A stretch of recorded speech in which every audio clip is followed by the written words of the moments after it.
And welcome back to the class of chemistry. Chemistry is a fearful subject, right, for most of you. But I am here, Professor Vikram is here to make it a lovely subject so that you fall in love with chemistry. Because chemistry is life. Without chemistry, you cannot survive. It's there within your body, in your surrounding, and everywhere.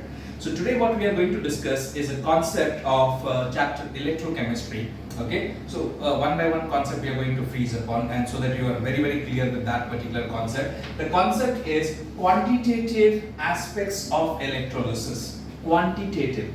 The term quantitative indicates that we will try to find out somehow what is the amount of electricity passed during an electrolysis process, or what is the mass of the substance product formed during an electrolysis process. So those are all quantitative aspects that we are supposed to calculate, and the calculation should become very simple for you. So we will take it through in 4 simple steps. When we have to come across quantitative aspects of electrolysis, the first step that we discuss is calculation of quantity of electricity passed. You know, an electrolytic cell is a single cell which contains 2 electrodes and electrolytic solution in it, right? And then they are connected through wires to the external circuit, and current is constantly passed. And in an electrolytic cell, what happens is that the electrical energy is converted to chemical energy, right? So definitely we would like to know many times what is the quantity of electricity passed. So the first step that we are going to discuss is how to calculate the quantity of electricity passed, quantity Q. So we are going to determine what is the quantity of electricity passed in step number 1, that is this particular Q. Step number 2, once we know the quantity of electricity passed, then we are supposed to do the calculation of moles of electrons passed. And you know that in an electrolytic cell, when the current flows through the circuit and enters into the electrolytic solution, the electrolyte dissociates to form ions, right? Like sodium chloride, if I take sodium chloride will dissociate to give sodium ions and chloride ions. If I take silver nitrate will dissociate to form silver ions and nitrate ions. Copper sulfate will dissociate to form copper and sulfate ions. So if I take copper sulfate aqueous as an electrolyte, correct? So it is going to dissociate to form copper 2 positive ions and sulfate negative ions, 2 negative ions. Those are the charges on copper and sulfate ions. So in an electrolytic cell, we know that the electrolyte dissociates. So while it dissociates, it will enter into loss and gain of electrons. So what is the calculation of moles of electrons passed that we are going to study? Step number 3, calculation of moles of product formed. Once these ions are formed in the electrolytic cell, then these ions will migrate towards the respective electrode. Where are these ions going to migrate? This is your cation and this is your anion. Cation will migrate towards cathode, which is the negative electrode, and anions will migrate towards anode, which is your positive electrode, right? So they will migrate towards the respective electrode, and then they will start depositing on the electrode. To deposit on the electrode, these ions have to convert into neutral atoms. So once they convert into neutral atoms by the loss or gain of electrons, then we identify what is the moles of product formed at the respective electrode. How many moles of product is obtained. And finally, once we know the moles of the product formed, then it is pretty simple to calculate the mass of the product, isn't it? So that's the 4th step, calculation of mass of the product. So that is what we are going to learn today in quantitative aspects of electrolysis. I have given you a brief overview on this particular concept. So let us first of all start with step number 1, calculation of quantity of electricity passed. It's very simple. So step number 1, I am supposed to find out Q, the quantity of electricity passed, and quantity of electricity is given in terms of coulombs. Coulomb is the SI unit for quantity of electricity passed. This is your coulomb charge. Okay, so Q, how do you find out the quantity of electricity passed? You need to find out what is the amount of current passed and for how much time. whatever is the amount of current passed multiplied by time will give you quantity. So Q is equal to I, that is the amount of current passed. The unit for I is amperes, okay, multiplied by time in seconds. So the unit of time I take it in seconds. Here Q stands for quantity of electricity passed, quantity of electricity total. I is the amount of electricity passed and T is the time in seconds. This is in ampere, this is in coulombs. So that is your step number 1. Pretty simple, isn't it? Q is equal to IT. So what you can say, I can box it over here in another color combination. So I can box it that your first condition is Q is equal to IT. That is a formula that you get from condition number 1, the step number 1. Secondly, once we know what is Q, the quantity of electricity passed, then we can calculate the moles of electrons passed. Now we know that the charge on one electron is 96,500 coulombs. Okay, so let us consider step number 2. Charge on one electron is 96,500 coulombs. Right? And this 96,500 coulomb is equal to 1 Faraday. That also you should remember. 1 Faraday is defined as 96,500 coulomb. So we know that charge on one electron is 96,500 and 1 Faraday is equal to 96,500 coulomb. So what will be the calculation for moles of electrons passed? In order to calculate the moles of electrons passed, we need quantity. And this quantity we need to divide it by the charge on electrons. Correct? So the formula comes as moles of electrons passed is equal to Q in coulombs divided by 96,500. This is also coulombs per mole, the unit for this of electrons. So this is coulombs per mole of electrons. Okay, that gives you Q upon 96,500 coulombs per mole. So that becomes the moles of electrons passed. Is this clear? So step number 1, Q is equal to IT. Step number 2, now we box this particular formula, that is moles of electrons passed is equal to quantity divided by 96,500. Now coming to step number 3. What is the step number 3? I know how many electrons are passed, so I need to know calculation of moles of product form. So whatever is the product form, what is the formula to calculate the moles of product form? That is my step number 3. How do I calculate the moles of product? Now we know to calculate the moles of product, you need to know the mole ratio, probably, correct, of the product obtained, and along with the mole ratio you are also supposed to know the moles of electrons passed, which we have calculated in step number 2. So how do we find out moles of product form? Moles of product formed is equal to your moles of electrons passed, multiplied by mole ratio, moles of electrons passed multiplied by moles ratio. Cut. So moles of product formed is equal to moles of electron passed into mole ratio. Okay, I will not box it over here. First let us understand how do we calculate mole ratio. So mole ratio can be calculated as moles of product formed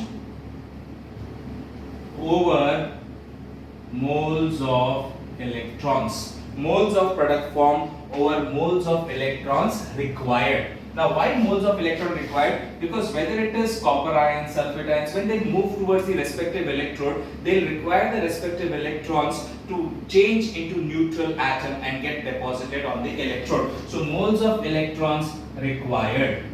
Let me explain you this particular formula, how to calculate the mole ratio. You saw over here that copper sulfate dissociates as copper 2 plus sulfate ion. So let me take the half reaction.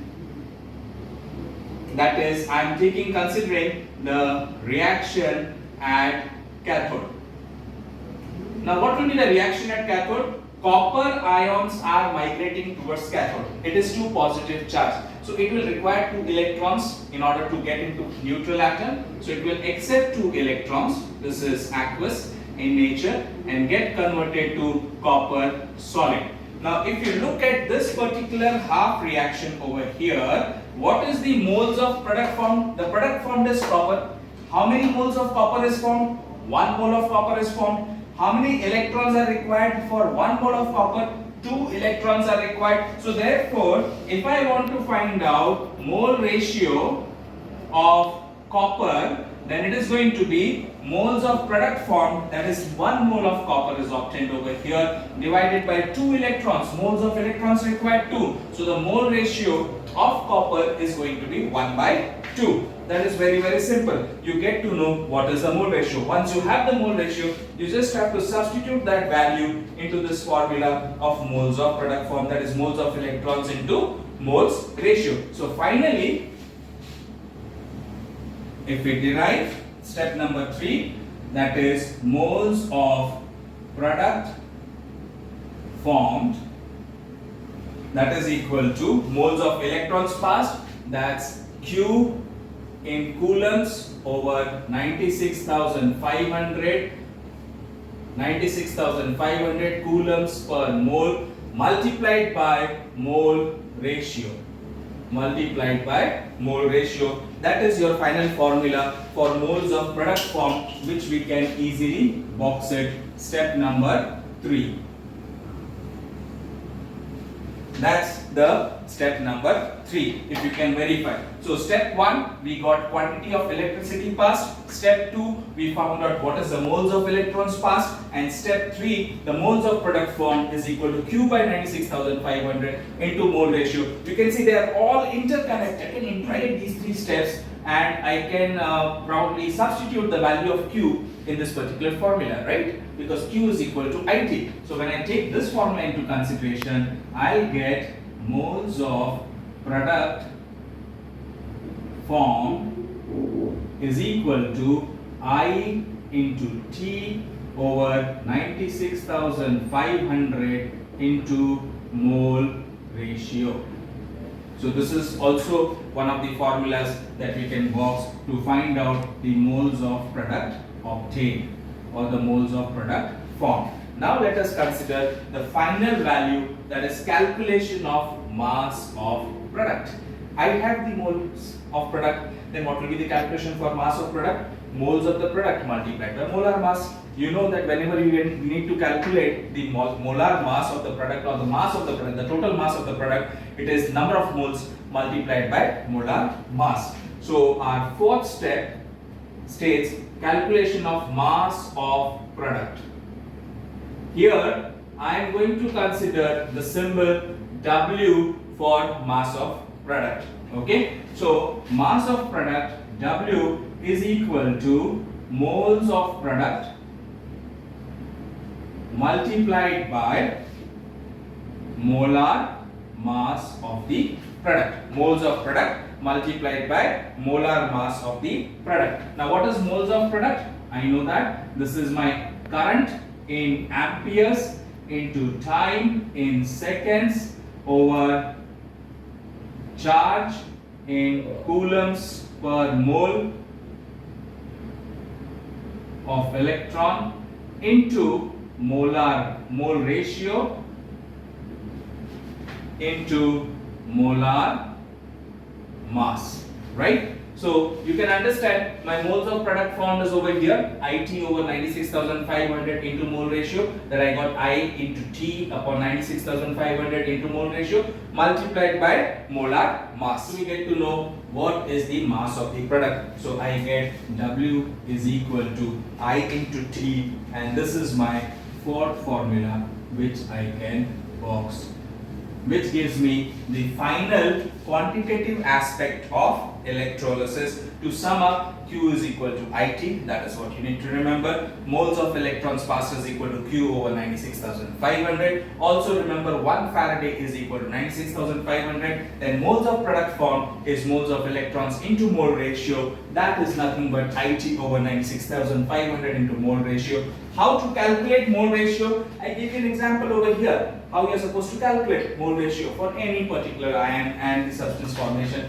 And finally we get the mass of the product. W is equal to IT over 96,500 into mole ratio into molar mass. Now what we are going to see, that since we know the mass of the product over here, and consider instead of taking one electrolytic cell, if I take two electrolytic cell and connect them in series, right? I am taking two electrolytic cell, connecting them in series. So I am not talking about galvanic cell or voltaic cell which is connected through salt bridge, half cell and half oxidation and reduction cell. I am talking about two electrolytic cell connected in series. Then how the masses of the products formed in both the electrolytic cell will be related. How these masses will be related using this formula only. That is what we are going to say. So let me consider the fifth point over here, that we are considering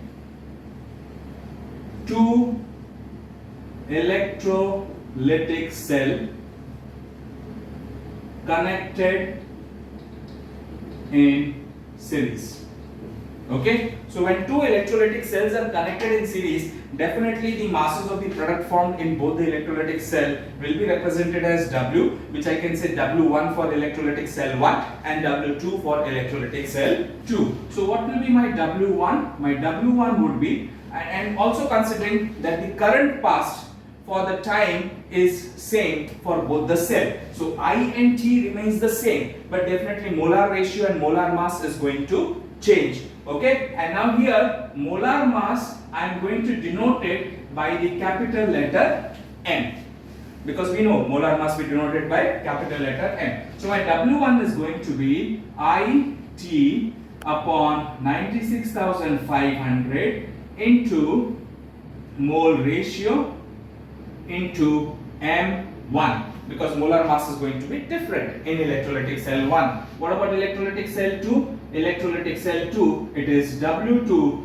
equals to IT upon 96,500 multiplied by mole ratio, because mole ratio will vary for every single cell, into molar mass. Do you agree with this? Right? What am I going to do? I am going to shift this mole ratio into M1 onto my left hand side. So when I shift it, I get W1 upon mole ratio into M1 is equal to IT over 96,500, and same way W2 is equal to, W2 over mole ratio 2, this is mole ratio 1, I'll use the common brackets over here so that you don't get confused, into M2 is equal to IT over 96,500. Now if you look at both the equations of the two electrolytic cells connected in series, right hand side is same, IT over 96,500, because current passed through both the cells is same. So when I say A is equal to C and B is equal to C, can't I say A is equal to B, right? So combining these equations 1 and 2, I get W1 upon mole ratio 1 multiplied by M1 is equal to W2 upon mole ratio 2 multiplied by M2. That is the relation between the masses of the two cells, two electrolytic cells, when they are connected in series. The ratio between the masses of the two electrolytic cells when they are connected in series, where W1 and W2 are the masses of the product obtained. So W1 and W2 is masses of product formed at respective electrolytic cells, and this is given in grams. The unit for mass of the products formed is in grams. So I hope the quantitative aspect of electrolysis is very, very clear, and all these formulas, how they are integrated into one another, and then once you understand the concept, then no matter wherever the question is asked, you should be able to understand and solve those numericals. Only remember, the units are very, very important, the conversions are important, and calculations has to be accurate with proper focus. Then you can crack your IIT, JEE or NEET like anything. Thank you. Have a great day.